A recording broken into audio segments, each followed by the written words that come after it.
Le virus connu sous le nom de maladie de la vache folle a évolué en maladie du zombie fou, ce qui signifie que la planète entière traverse désormais une apocalypse zombie. Il n'y a plus ni armée ni gouvernement, seulement des survivants qui font de leur mieux pour trouver des endroits sûrs. Le virus rend les zombies extrêmement violents, affamés et donc dangereux. Il n'est pas conseillé de s'attacher aux autres survivants, car tout le monde essaie de vous avoir ou finira par devenir zombie aussi. Certaines personnes utilisent même leur ville d'origine comme surnom. Columbus explique qu'il a décidé de suivre quelques règles pour survivre à l'apocalypse après avoir vu des gens échouer encore et encore. La première règle est le cardio, car il faut être en forme pour pouvoir fuir les zombies. La deuxième est la double frappe, ce qui signifie s'assurer que le zombie est bien mort après l'avoir frappé, car il riposte souvent. La troisième consiste à être prudent aux toilettes, car les zombies sont devenus plus intelligents et savent que les gens y sont vulnérables. La quatrième règle est d'attacher sa ceinture, les accidents de voiture étant plus fréquents désormais. 2 mois après le début de l'épidémie, Columbus se trouve dans une station-service au Texas. Il essaie d'utiliser les toilettes mais voit une empreinte ensanglantée sur la porte et recule juste avant qu'un zombie n'en surgisse. Columbus s'enfuit immédiatement et le bruit attire un second zombie qui rejoint la poursuite. Grâce à tout son entraînement cardio, Columbus court vite et atteint sa voiture, mais laisse tomber les clés. Il fait un autre tour du parking pour garder les zombies à distance, puis parvient enfin à entrer dans sa voiture. Après avoir attaché sa ceinture, il démarre, mais un zombie apparaît sur la banquette arrière. Le zombie tente de mordre Columbus, qui lutte pour l'arrêter et provoque un accident contre un bâtiment. Le choc projette le zombie à travers le pare-brise, et Columbus se félicite d'avoir mis sa ceinture. Malheureusement, le zombie n'est toujours pas mort, alors Columbus lui tire dessus à travers la vitre puis sort de la voiture pour un second tir, respectant ainsi la règle de la double frappe. Alors qu'il s'assoit pour se reposer, Columbus défèque dans son pantalon à cause de son syndrome de l'intestin irritable. Le lendemain, Columbus poursuit son voyage à pied et partage une autre règle, voyager léger. Il se rend dans l'Ohio en espérant retrouver ses parents reclus encore en vie. À ce moment-là, il voit arriver un étrange camion noir avec des chiffres 3 peints en blanc et un chasse-bétail à l'avant. Columbus se pousse avant que le camion ne s'arrête et que le conducteur, Tallahassee, n'en sorte. Les deux hommes se fixent en pointant leurs armes, jusqu'à ce que Columbus demande à monter avec un geste, et Tallahassee l'autorise à monter. En montant, Columbus vérifie la banquette arrière, car il a ajouté cette vérification à ses règles après la nuit précédente. Il essaie aussi de bavarder et d'en apprendre plus sur Tallahassee, qui dit qu'il ne fait pas dans l'amitié. Un bref flashback montre Tallahassee attaquant des zombies à la tronçonneuse, ce qui en fait un bon compagnon à avoir. Cependant, il a aussi une obsession, trouver une friandise appelée Twinkie. Après quelques heures de route, il trouve un camion d'entreprise accidenté et Tallahassee veut le fouiller. Suivant ses règles, Columbus s'échauffe avant de le suivre, au cas où il y aurait une attaque. Ils ouvrent le camion et beaucoup de friandises tombent, mais aucune Twinkie, ce qui rend Tallahassee furieux. Ensuite, il cherche des toilettes et Columbus vérifie chaque cabine avant de faire ses besoins. Il admet avoir beaucoup de phobies, y compris celle des clowns. En fait, il envoie un ramper sous la porte, mais ce n'est qu'un tour de son imagination. Il se souvient alors de comment tout a commencé.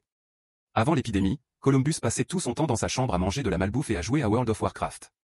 Un soir, il entendit frapper désespérément à sa porte et ouvrit pour découvrir sa voisine du 406e. Elle se précipita à l'intérieur en expliquant qu'un sans-abri au visage maladif l'avait mordue alors qu'elle rentrait chez elle, et qu'elle avait désormais trop peur pour rester seule dans son appartement. Columbus lui permit de passer la nuit et ils s'endormirent sur le canapé. Plus tard, Columbus se réveilla pour découvrir que la 406 était devenue un zombie. Elle se mit à le pourchasser dans l'appartement et Columbus se réfugia dans sa chambre, fermant la porte, ce qui lui blessa la jambe. Cela n'arrêta pas la 406, qui força le passage et le suivit jusque dans la salle de bain. Columbus essaya de la piéger avec le rideau de douche, mais elle le transperça avec sa langue. Ensuite, il lui lança plusieurs objets et la frappa avec le couvercle des toilettes avant de s'enfuir. La 406 le poursuivit encore, donc Columbus n'eut pas d'autre choix que de la frapper assez fort pour la tuer, ce qui inspira la règle de la double frappe. Dans le présent, le duo doit déplacer plusieurs voitures pour pouvoir continuer leur route. Ils discutent de divers sujets et quand Tallahassee aborde l'intimité, Columbus invente une histoire pour ne pas paraître ringard, alors qu'en réalité, il n'a jamais été avec une femme.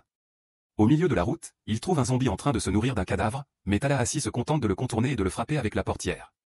Un peu plus tard, ils arrivent à un supermarché et Tallahassee s'arme avec toutes les armes qu'il garde dans le camion. Ils entrent dans le magasin et Tallahassee joue du banjo pour attirer les zombies. 2 créatures apparaissent rapidement et Tallahassee en frappe une avec le banjo, tandis que l'autre est victime de sa batte. Un troisième zombie les attend à l'arrière et Tallahassee passe ses nerfs sur lui avec un sécateur de jardin. Ensuite, il cherche des Twinkies mais tombe sur Wichita, qui supplie qu'on l'aide. Le duo la suit après que Columbus respecte une autre règle, toujours laisser une porte ouverte. Wichita les mène à sa sœur Little Rock, qui a été mordue par un zombie. Tallahassee accepte de lui tirer dessus, mais avant qu'il ne puisse agir, Wichita demande le pistolet en disant que c'est sa responsabilité. Soudain, les 2 filles se retournent et pointent leur arme sur eux. Il s'avère que tout cela était un piège pour leur voler leurs armes et leur voiture. Les sœurs partent avec le véhicule des garçons et ces derniers doivent maintenant continuer à pied. En marchant dans la ville, ils trouvent une autre voiture, mais Tallahassee commence à la détruire par frustration. Quelques instants plus tard, ils trouvent un véhicule bien meilleur, et doivent retirer une paire de bras de zombies du volant. Ensuite, ils vérifient la banquette arrière et trouvent un sac rempli d'armes. Tallahassee tire un coup pour fêter ça, peint un 3 sur la porte, puis ils partent enfin. Pendant le trajet, Tallahassee finit par partager un peu sur lui-même et explique qu'avant l'épidémie, la chose la plus importante dans sa vie était son chien, tué par les zombies. Désormais, il cherche un nouveau foyer et dit qu'il faut apprécier les petites choses, ce que Columbus ajoute à ses règles. Quelques heures plus tard, ils retrouvent leur ancienne voiture abandonnée sur la route, avec le mot « aide » inscrit sur la porte. Tallahassee part enquêter mais ne trouve rien, puis revient vers Columbus, pour découvrir que Little Rock est caché sur la banquette arrière. Elle tire un coup de semonce pour désarmer Tallahassee et fait klaxonner Columbus pour que Wichita les rejoigne. Au moins cette fois, les garçons restent dans la voiture et le groupe repart ensemble. Un flashback révèle que les sœurs escroquaient déjà les gens avant l'épidémie. Wichita prétendait avoir perdu une bague importante devant des types maladroits et exhibait son corps pour les distraire. Ensuite, elle promettait de payer $3000 à quiconque la retrouverait. Après son départ, Little Rock trouvait la bague et les garçons l'achetaient pour des centaines de dollars, pensant qu'ils en gagneraient encore plus ensuite. Les sœurs avaient tout un sac de bagues qui ne coûtait que $30 et elles répétaient ce stratagème à chaque occasion. Dans le présent, Little Rock se laisse distraire et Tallahassee récupère son arme, ce qui pousse Wichita à arrêter la voiture et à pointer son pistolet sur lui. Columbus finit par craquer et les convainc que coopérer est la meilleure façon de survivre. Pendant le voyage, Little Rock explique qu'elle se dirige vers Pacific Playland, un parc d'attractions supposément sans zombies. Il est évident que Columbus craque pour Wichita, mais elle reste distante et lui dit que l'Ohio est une terre morte sans survivants, sans savoir que cela signifie que les parents de Columbus sont probablement morts. Se sentant mal d'avoir lâché une telle bombe, Wichita accepte de le déposer jusqu'à ce qu'il trouve son propre véhicule. Plus tard cette nuit-là, après que les autres se soient endormis, Columbus et Wichita discutent et se rapprochent. Lorsqu'il trouve un camion pour Columbus, il accepte qu'il n'a plus de famille et décide de rester avec Wichita. Au milieu de la nuit, il s'arrête dans un magasin pour chercher à manger. Columbus veut impressionner Wichita, mais il a une règle disant « Ne sois pas un héros », donc c'est Tallahassee qui entre en premier. Il fait sonner une cloche et un zombie sort immédiatement, mais il est aussitôt abattu. Tallahassee appelle cela le « meurtre de zombie de la semaine », mais Columbus pense que ce titre revient à une nonne ayant tué un zombie en lui écrasant un piano dessus. Une fois à l'intérieur, Columbus met du parfum pour impressionner Wichita, ce qui pousse Tallahassee à se moquer de lui, alors Columbus lui en met aussi. Tallahassee répond en le frappant, et Columbus casse accidentellement une décoration. Ensuite, Tallahassee lui dit d'en casser d'autres, et bientôt tout le groupe détruit tous les articles du magasin pour le plaisir. Ensuite, le groupe reprend la route et discute de dizaines de sujets absurdes, ce qui leur permet de devenir amis. Finalement, ils arrivent en Californie et conviennent qu'ils ont besoin d'un endroit pour se reposer. Ils arrêtent la voiture pour prendre une carte d'Hollywood, tirant sur quelques zombies au passage. Quelques instants plus tard, ils pénètrent dans le manoir de Bill Murray, ce qui excite Wichita car elle est une grande fan. Cependant, Little Rock ne sait pas qui il est. Tallahassee est déçu de ne pas trouver de Twinkies, mais Columbus est ravi de découvrir une salle de cinéma privée et fait regarder SOS Fantôme à Little Rock avec lui. Il en profite pour essayer d'en apprendre davantage sur les préférences de Wichita, mais Little Rock ne l'aide pas beaucoup. Pendant ce temps, Tallahassee et Wichita sont surpris par l'apparition d'un Bill Murray zombifié. Wichita le frappe avec un club de golf et Bill hurle de douleur normalement, révélant qu'il va bien et qu'il porte simplement un maquillage de zombie pour éviter d'être attaqué par les monstres. Tallahassee et Wichita montrent à quel point ils sont de grands fans, et Bill voit son ego flatté, puis il partage de la marijuana avec ses nouveaux amis.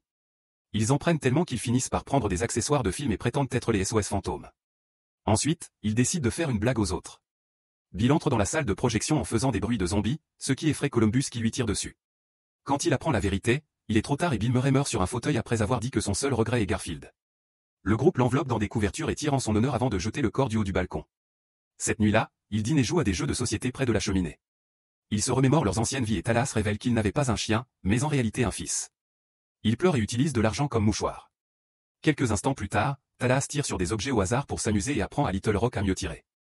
Pendant ce temps, Wichita et Columbus partagent des souvenirs de leur adolescence en buvant, et Columbus admet qu'il n'a jamais eu de cavalière pour le bal. Wichita rattrape cela en l'invitant à danser, et le duo devient très proche. Ils sont sur le point de s'embrasser, mais sont interrompus par Tallahassee, qui casse l'instant. Une Wichita embarrassée admet qu'elle aime bien Columbus mais ne veut pas de relation, car elle se concentre sur sa sœur et sur la survie, pas sur les attachements. Le lendemain matin, les garçons découvrent que les sœurs sont parties avec leur voiture parce que Wichita a eu peur des liens qu'elle était en train de créer avec eux. Heureusement, Bill Murray a des tonnes de véhicules, et Columbus décide de partir à sa recherche. Tallahassee refuse de l'accompagner, car il est évident que les sœurs ne veulent pas d'eux. Columbus tente donc de partir seul à vélo. Cependant, il ne sait pas comment faire du vélo et tombe immédiatement. Pris de compassion, Tallahassee lui propose de l'emmener. Entre-temps, les sœurs arrivent à Pacific Playland, qui est complètement vide. Elles allument l'électricité et commencent à s'amuser avec les manèges, mais les lumières et les bruits attirent l'attention des zombies de la ville. Bientôt, les créatures pénètrent dans le parc et commencent à les pourchasser. Les sœurs essaient de tirer sur autant de zombies que possible en fuyant. Elles parviennent à monter dans la voiture, mais les zombies brisent les vitres et essaient d'entrer pour les attraper. Wichita accélère le véhicule, et une fois la majorité de la horde derrière elle, les sœurs sautent de la voiture et la laissent rouler jusqu'à ce qu'elle tombe dans l'eau avec plein de monstres. Ensuite, elles courent jusqu'à un manège appelé Blast-Off, qui les fait monter et descendre pendant qu'elles continuent à tirer sur les zombies. À chaque descente des sièges, les zombies essaient de grimper et de leur attraper les jambes, alors les sœurs doivent continuer à tirer jusqu'à épuisement des munitions. Maintenant, elles doivent donner des coups de pied pour repousser les zombies, et le manège va bientôt s'arrêter. À ce moment-là, les garçons arrivent et ouvrent le feu sur les zombies à l'entrée, les écrasant au passage avec un double tap. Columbus voit la voiture dans l'eau et pense que les sœurs sont mortes, mais heureusement, il peut les voir depuis le manège et elles crient pour demander de l'aide. Talas dit à Columbus d'aller chercher sa copine pendant qu'il court en klaxonnant pour attirer tous les zombies. Alors que les créatures l'encerclent, Talas leur tire dessus tout en s'accrochant à un manège, puis il monte sur les montagnes russes pour continuer le combat. Ensuite, il entre dans une baraque de jeu, la verrouille et tire sur tous les zombies qui essaient désespérément d'entrer. Il a apporté tellement d'armes qu'il finit par tous les abattre avec une grande habileté. Pendant ce temps, Columbus tire lui aussi sur les zombies et entre dans la maison hantée, où un zombie lui saute dessus, mais il est tué immédiatement.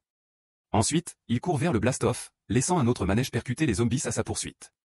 Un clown zombie l'attend, alors Columbus affronte sa phobie et enfreint sa règle de ne sois pas un héros juste pour Wichita.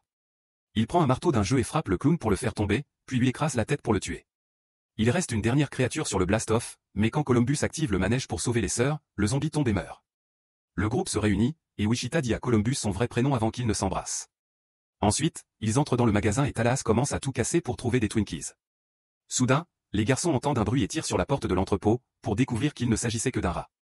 En regardant de plus près, Talas est dévasté de voir que la boîte de Twinkies a été détruite par leurs balles. À ce moment-là, il voit les sœurs partir avec la voiture, mais c'est une blague.